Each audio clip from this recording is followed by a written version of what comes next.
ওরা তো জানবে না, পঞ্চপাণ্ডব ওরা তো জানবে না। ওরা আমার ঘাড়ি মারে, ওরা আমার পেটে মারে, ওরা আমার পিঠে মারবি, ওরা আমার বুকে মারবি, ওরা আমার মাথায় মারবি, কিন্তু ওরা তো জানবে না যে আমার মোড়া থেকে জানো পর্যন্ত রক্ত মাংস। চিন্তা করো না, ওরা কেউ আমার কোনো ক্ষতি করতে পারবে না, ওরা কেউ আমার কোনো ক্ষতি করতে পারবে না। এই বলে মাকে সান্ত্বনা দিয়ে ছেলে দুম করে বেরিয়ে চলে গেল।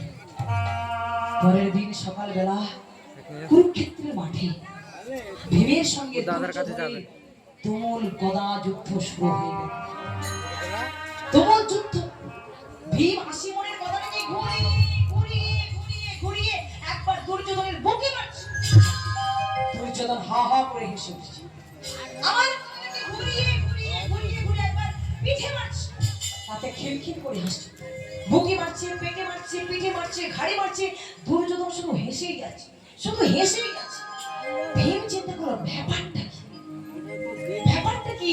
এখানে আমার